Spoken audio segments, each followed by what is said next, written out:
Capítulo 9. El amor a lo ajeno proviene de la propiedad. Todos los hombres de toda la tierra hermanos son. Darás entrada en tu casa al peregrino y lo tratarás como a tu hermano, y si él no tomare lo que necesita, tú le darás para una etapa, set. ¿Dónde habéis visto singularidad en la naturaleza para con nadie? Confucio. Amarás al prójimo como a ti mismo. Al recoger la cosecha dejarás parte para que la aproveche el que por cualquiera causa no la tuviera, y no mirarás que sea extranjero, Moisés. Si alguno te pide tu capa, ofrécele también el vestido. Amaos los unos a los otros, Jesús. Y Servio Tulio consagra las ferias latinas, en cuya semana servían los señores a sus esclavos, y manda dar tierra a todo el que las quiera cultivar. ¿Quiere algún juez, rey, presidente o pontífice sobrepasar en sabiduría y moral a los precitados? Si alguno lo pretende será un falaz. ¿Por qué han rebatido en todos los tiempos los moralistas la propiedad, dando ellos todos el ejemplo de no tener nada? Porque en ellos estaba el espíritu de la comuna, de la fraternidad, la justicia y el amor. Los hombres liberales, cuando se han independizado de los dogmas religiosos y aún bajo el prejuicio que deja una educación de falsa moral que recibimos por fuerza del ambiente, aunque más no sea, pero que traspasa e invade los hogares la imposición religiosa e inerva las mentes infantiles, que no logran librarlos del contagio los más avisados padres, así y todo, los hombres liberales, digo, han reconocido la injusticia de la propiedad y en su razón convicta, han dicho, la propiedad es un robo. ¿Han dicho la verdad? Estudiemos por donde no han estudiado aún los hombres. 1. Para mantener la propiedad privada, cada nación ha necesitado un voluminoso tomo, llamado código, que todos sus artículos consagran la guerra, ya que por la fuerza sostiene a los que se adueñaron de una cosa en cualquier forma y priva a los demás del usufructo. Esto es del todo antagónico y por lo tanto irracional. 2. Para hacer cumplir ese código, se han tenido que crear cuerpos armados de policías, carabineros, gendarmes, guardias civiles y mil nombres más, que ante todo juicio filosófico y moral, son cuerpos de asesinos legales de la ley de la fuerza bruta y no del derecho de gentes, como falazmente se le ha enseñando al pueblo ignorante de derechos, ya que se impuso un día el feudalismo, bajo el cual no tenía derecho a la vida. 3. Todo ese rigor y despliegue de fuerzas no han podido privar que se cometiera el robo, como se llama al tomar algo de lo que otro se apropió en cualquier forma, y se levantaron las cárceles donde castigar al que faltara al irracional código de la propiedad, poniendo muchísima más pena al necesitado que tomó un pan que al que mató un hombre, ocurriendo el caso bestial de poner 2 años de prisión a una madre que tomó un trapo valuado en 20 centavos para cubrir a su niño en la misma casa de la patrona donde servía. Y no se murió el juez de vergüenza de tal desvergüenza. 4. El mantenimiento de esas cárceles necesarias a ese código y esos ejércitos de asesinos legales de la ley ilegal, prueban que el pueblo protestó siempre de tales injusticias, lo que prueba evidentemente que, el proclamar los hombres liberales, la propiedad es un robo, han dicho verdad, probada humanamente. ¿Se prueba esa verdad en las leyes invariables de la naturaleza y divinas? Todas las bestias del bosque son libres en el usufructo de la tierra. Ninguna bestia tampoco es extranjera en ninguna parte. El sol baña por igual toda la tierra. El viento circula libre todo el planeta. El agua fertiliza por igual todo este terrón. El fuego es lo mismo en un lado que otro, y hasta el pensamiento del hombre recorre sin vallas ni barreras todo el mundo. Y por fin, ningún animal ni hombre nace de diferente modo y con nombre de propiedad particular, ni en la tierra existen divisiones parcelarias hechas por la naturaleza, y ni aun los mares son división. desde que el progreso supo rascar el lomo de las aguas con los barcos y vapores, y hoy no dirá ningún volador que haya visto en la atmósfera retratada, ni trazada, ninguna frontera ni división, lo que prueba en ley natural y divina que la propiedad es un robo. Antes de las leyes de Manu y la doctrina sánscrita, escrita por Set, no tenemos historia, pero en la prehistoria encontramos los hechos de Peris, 5 millones de siglos antes de Set, cuyas planchuelas le son quitadas por el guerrero y a éste se las saca otro más astuto, alegando derechos divinos primarios, y se origina una lucha, ante la cual huyen los sacerdotes, encerrándose en la casi impenetrable hoy tibetana, tierra de los más grandes misterios para los historiadores y raíz de la taimada china. Y huye también Peris con los suyos y se aloja en un territorio que conocemos por Persia, nombre de su fundador como pueblo. Si los sacerdotes falaces encuentran una tierra libre donde asentarse, y Peris, corriendo a través de la India, encuentra también tierra donde asentar sus peregrinos, ¿no dice esto, que aún la propiedad, territorial por lo menos, no existía? Y desde que el artista Peris ha recogido pepitas relucientes, oro, que machacándolas hace aquellas planchuelas que ocasionaron una persecución por el hecho de apropiárselas los sacerdotes en nombre de Dios, nos pone en la deducción de que tampoco allí existía la propiedad territorial y aún está probado en los escritos de Set, pero nos prueba también que la primera propiedad se la hicieron los sacerdotes, ocasionando una guerra, de la que huyen ellos con el botín, y Peris huye como causante por haber hecho las tales planchuelas tintinantes. Peris es un artista, un inventor, un progreso, no es la culpa de la guerra. El sacerdote al apropiarse en nombre de Dios, rompe la igualdad y establece la propiedad. En siglos, los persas pasan a Egipto y encuentran al gran dios Fulo, el fuego, pero manejado y del que son ministros dueños otros sacerdotes, los que se enamoran también de las artes metálicas de los persas, fundidas en el fuego de los egipcios, pero siendo siempre los sacerdotes, los eternos propietarios. Vengamos a nuestros tiempos. ¿Qué presenciamos? Vemos que hay propiedad religiosa, donde quiera que encontremos religión, sea del color que sea. Hemos visto la fundación histórica de la religión católica, bajo Constantino emperador, que Manueli se apropia de los escritos de otras 6 religiones y lo hace con el apoyo de las armas de Constantino y con la amenaza de la cruz patíbulo, siguiendo hasta hoy la política de absorción de esa iglesia, de todos los derechos de los hombres en lo material y lo moral, llegando a valer un rey, a lo sumo, como un sacristán no sacerdote, imponiéndose con el engaño a toda luz y razón, probándolo con estos párrafos de varias cartas de Hildebrando o Gregorio VII, del que dice el historiador P. Lanfrey, la serenidad que demuestra Gregorio cuando falta a la verdad, sorprende a un alma tan levantada, asombro que se repite con frecuencia en toda la Edad Media.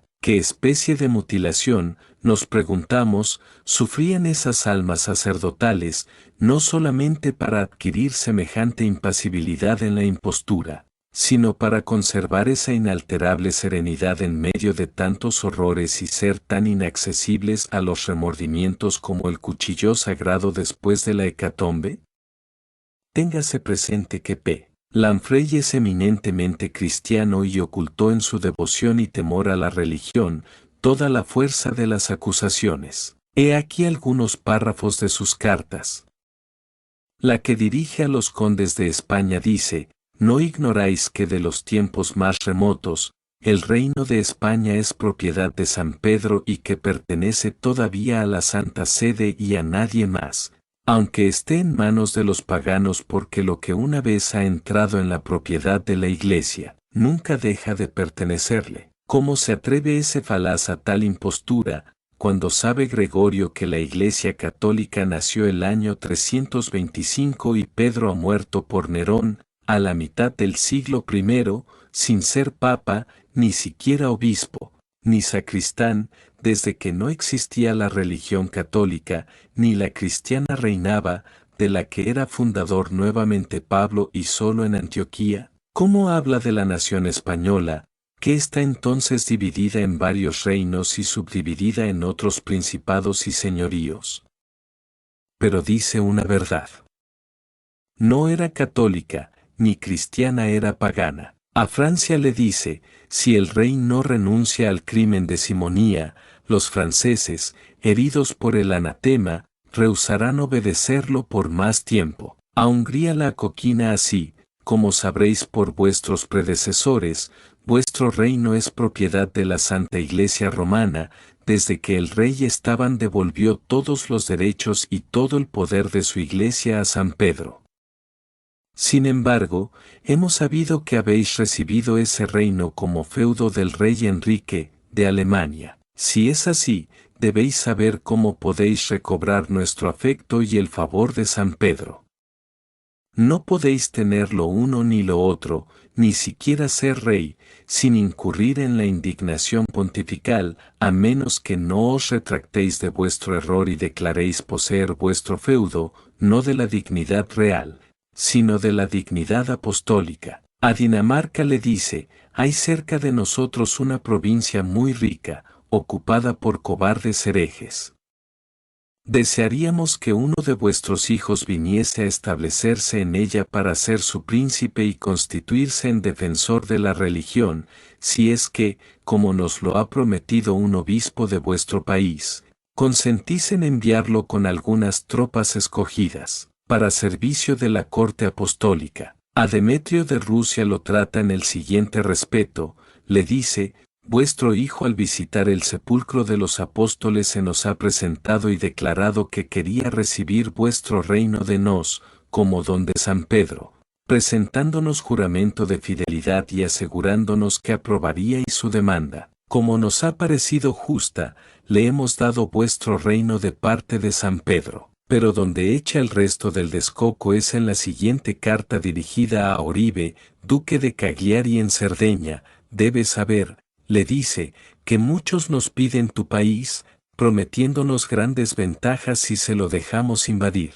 No solamente los normandos, los toscanos y los lombardos, sino hasta los ultramontanos, nos dirigen las más vivas instancias sobre el particular. Pero no hemos querido decidirnos antes de conocer tu resolución por nuestro legado. Si persistes en la intención que has manifestado de ser fiel a la Santa Sede, lejos de permitir que seas atacado, te defenderemos con las armas espirituales y seculares contra toda agresión. ¿A qué seguir copiando? Ya hemos anotado en la filosofía y del todo extenso en él, Conócete a ti mismo, y otros libros, el fin de Enrique IV de Alemania. Al que despojan 3 bestias obispos, de las insignias y vestidos imperiales, con los que visten al borrego Rodolfo, su hijo. ¿Serán bastante esos documentos, para afirmar que sólo la religión ideó, apoyó, y conservó la propiedad privada?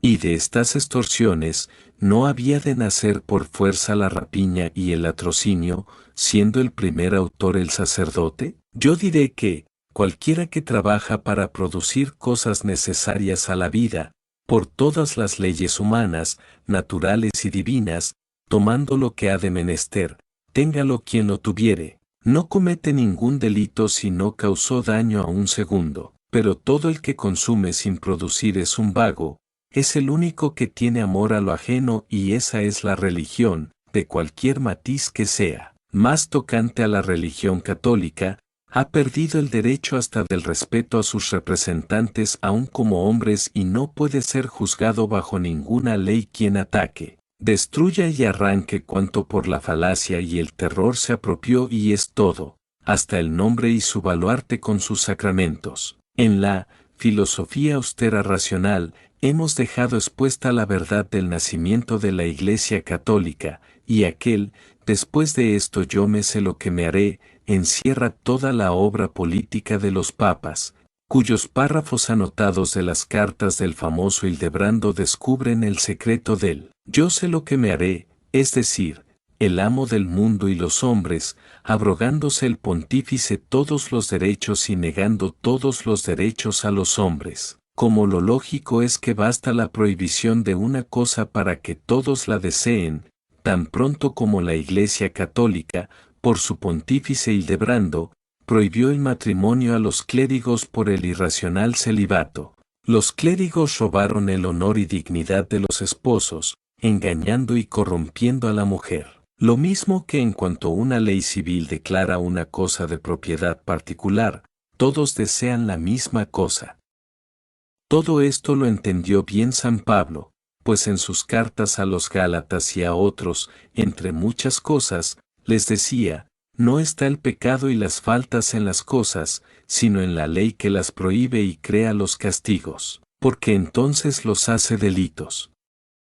Lo que Pablo aprendió en las doctrinas Vedas, que son las de Set, cuando Moisés ha escrito, no hurtarás, no desearás la mujer de tu prójimo, no ha querido escribir no robarás, porque no se conocía el robo, desde que no existía la propiedad de lo innecesario, ni el acaparamiento de las cosas necesarias a la vida, y aún estaba mandado. Dejarás parte de la cosecha en el campo a disposición del que no la tuviera por cualquier causa, sin mirar que fuera extranjero, cuyo mandato era declarar derecho a todos, que este mandato, derivado de la ley de Set, que mandaba recibir al peregrino en la casa sin distinción de clase y darle auxilio para una etapa, que este mandato, digo, se cumplía en Israel antes de la prevaricación de Judá, aún hay una prueba terminante en los países donde arraigó ese pueblo, y en España veréis que detrás de los segadores, van mujeres,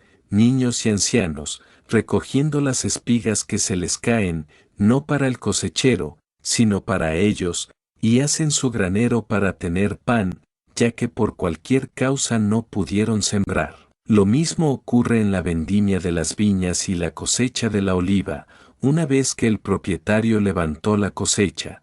Es libre el pueblo de ir a las viñas a recoger los racimos y en los olivares rebuscar las olivas que se quedaron entre la hierba o enramadas, y los desheredados hacen vino y aceite para una temporada. En esos países podía decirse que la propiedad era solo nominal, pero no hay raterías ni robos que tal nombre merezcan, lo que prueba suficientemente que la causa del amor a lo ajeno es la propiedad, y más cuando la propiedad es declarada intangible, inviolable y se ponen 2 años de prisión por un trapo tomado para cubrir la desnudez de un niño. Esto subleva a toda conciencia y entraña la idea de venganza a la propiedad privada, protegida en esa forma escandalosa por las leyes civiles y por la religión, que es la que enseñó el amor a lo ajeno con el ejemplo y castiga también el robo en nombre de Dios, hasta con penas eternas y, solo viene a la pluma un juicio severísimo a los códigos civiles.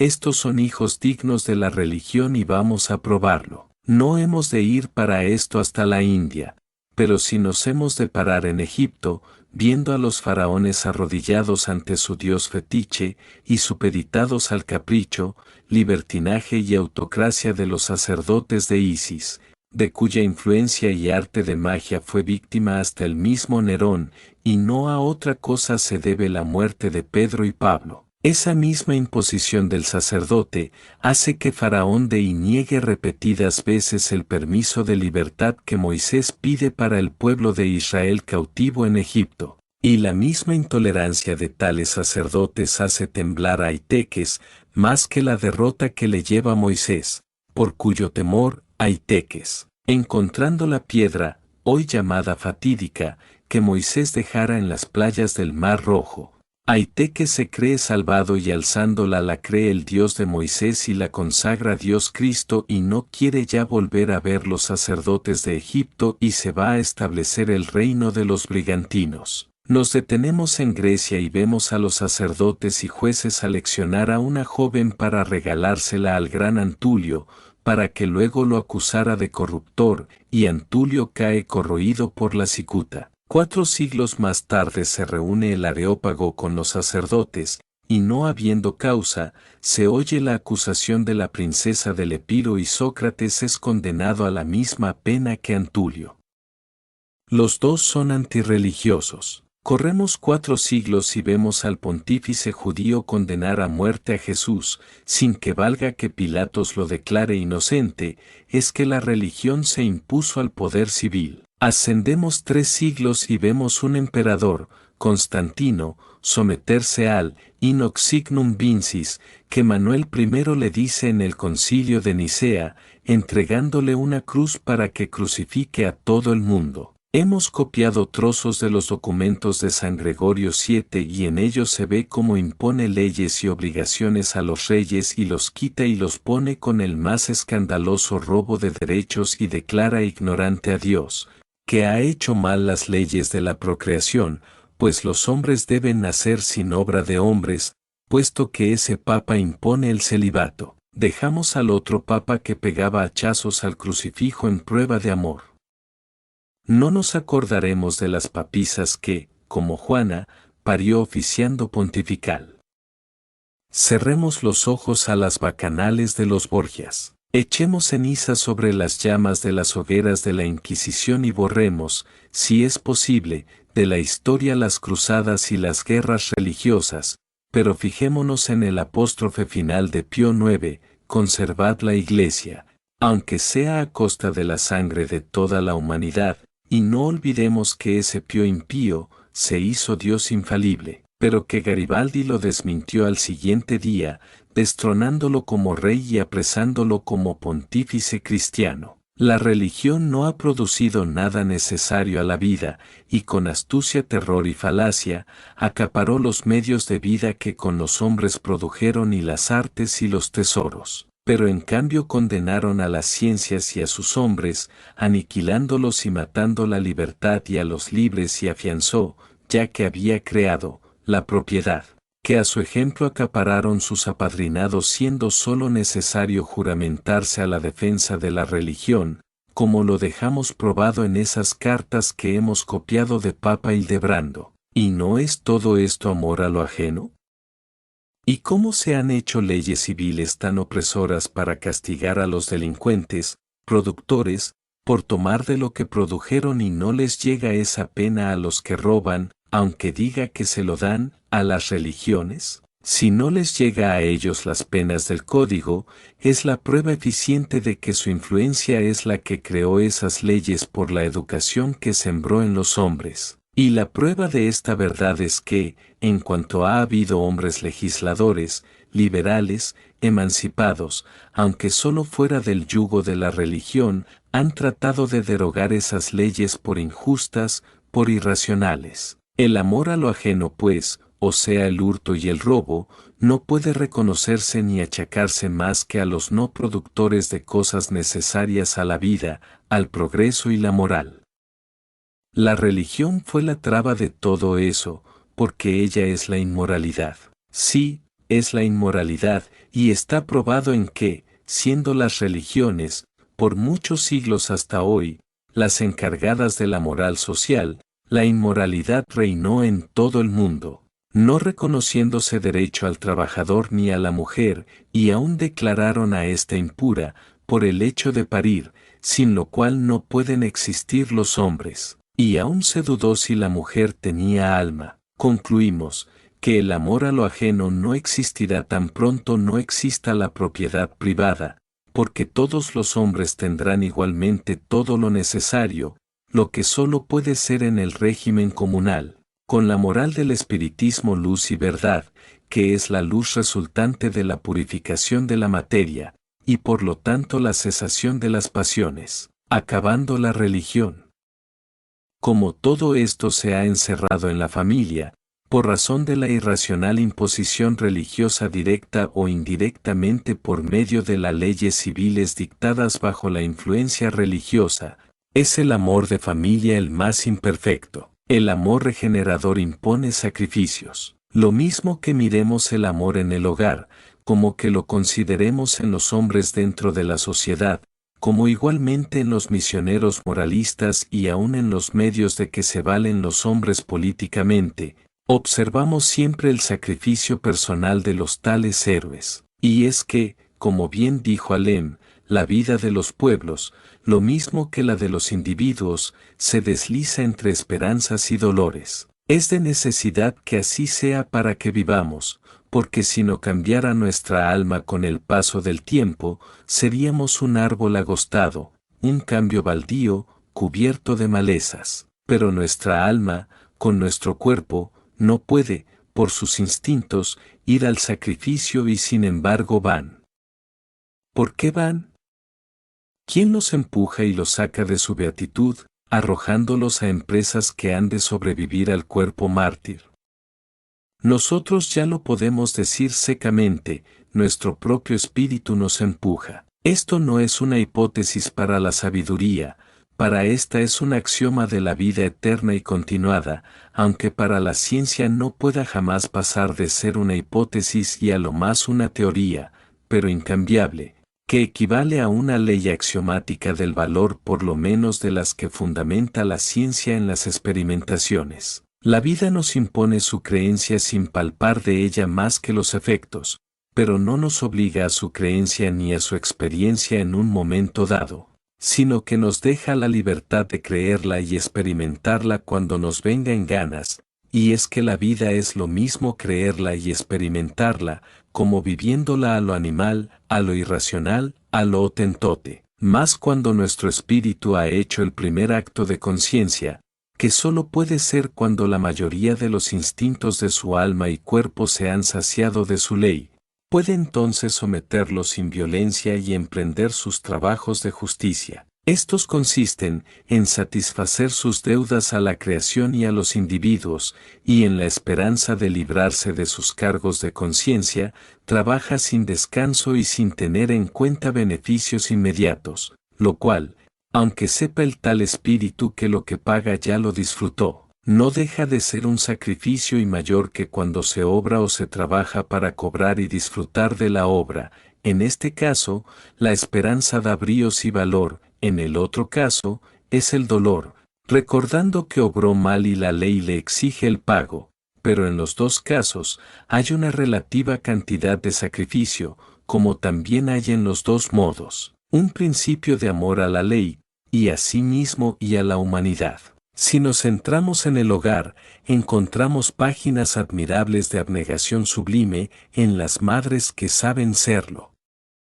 Cuando las encontramos corrigiendo al infante, vemos los sufrimientos de la mártir cuando ha de imponer una penitencia para la corrección de una inclinación torcida, pero la vemos demacrarse, envejecerse y cubrirse de canas su cabeza, en las diferentes aptitudes que tiene que adoptar para corregir al adulto, que un mal ejemplo, o el ambiente social lo contagió en vicios o indignidades. Amonestaciones, miradas que entrañan, sonrisas dolorosas, pero cargadas de amor y ternura, dispensas, tolerancias, ruegos y amenazas y toda una enciclopedia que solo las madres pueden saber practicar con tremendos sacrificios, a fin de regenerar aquel ser, que es alma de su alma y carne de su carne. ¿Lo consigue? Es su gloria.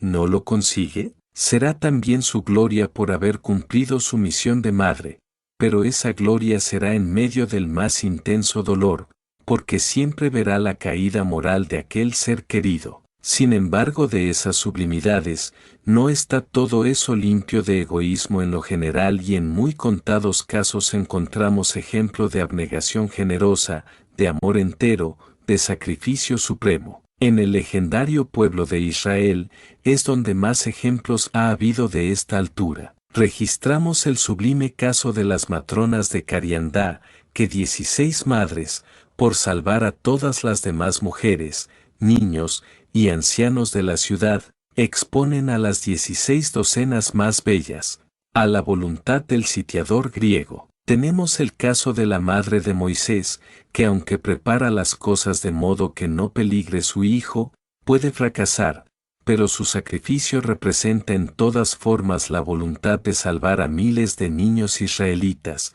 sentenciados Faraón a la muerte al nacer. Pero el más grande de los sacrificios del amor es el que hemos historiado de María, la Madre de Jesús, que al convencerse de la misión de Jesús, no vacila en entregarle su Benjamín, con aquellas significativas palabras: puesto que estás convencido de tu misión y tienes discípulos, aceptarás a tu hermano Jaime, que absorbe todo mi amor, porque él cerró mi maternidad.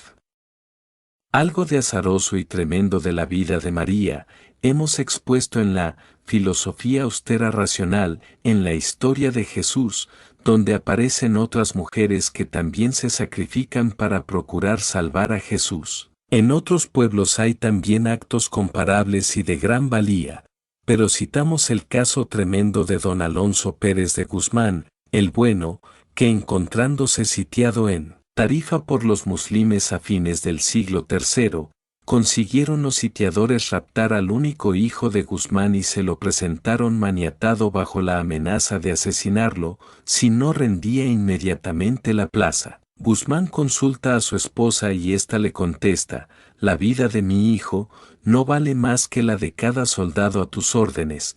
Cada madre nos maldecirá sabiendo que entregamos sus hijos al enemigo por salvar al nuestro. Si no hay otro medio, sacrifique nuestro hijo y libremos a todos, y todas las madres nos bendecirán y llorarán con nosotros la pérdida del nuestro. Don Alonso Pérez de Guzmán se asoma a la muralla donde le muestran al inocente niño maniatado y víctima de la venganza del impotente sitiador, y con estoicismo ejemplar contesta al enemigo: nada más querido para mí que mi hijo, pero antes está el deber, no rindo la plaza. Y si vuestra condición es irrevocable y no tenéis con qué sacrificarlo, ahí va mi puñal.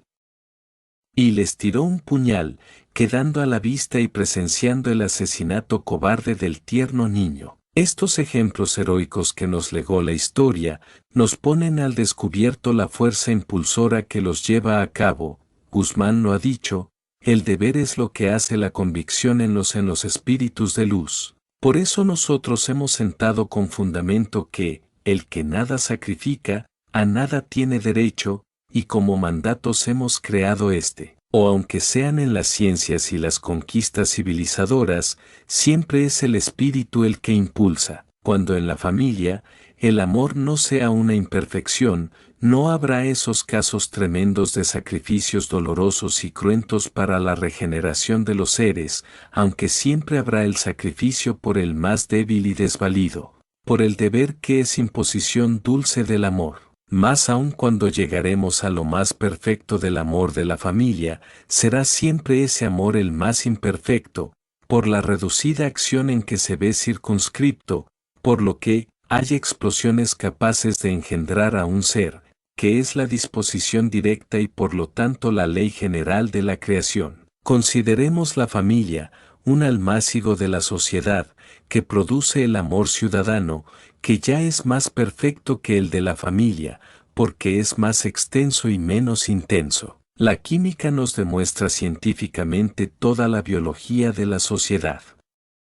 Esa ciencia, en las combinaciones de las sustancias afines, logra hasta poner en contacto los más terribles explosivos y se mantienen sin peligro, hasta que un agente extraño y discordante compromete a los afines y los hace explotar en el máximo de su fuerza vital. Asimismo, dos seres que se encierran en el hogar conyugal, viven la vida natural, hasta que se acerca un espíritu que, autorizado por la ley, debe tomar una existencia corpórea y enciende la mecha y explotan los amores espirituales y engendran una vida, rompiendo la monotonía, y pone en acción la vida progresiva, por medio del sacrificio de los tres, padres e hijo. Queda pues confirmado que, el amor regenerador, impone sacrificio, y por todo lo expuesto en estos capítulos se axiomatiza que, el amor de familia, aunque sea sagrado, es el más imperfecto de los amores.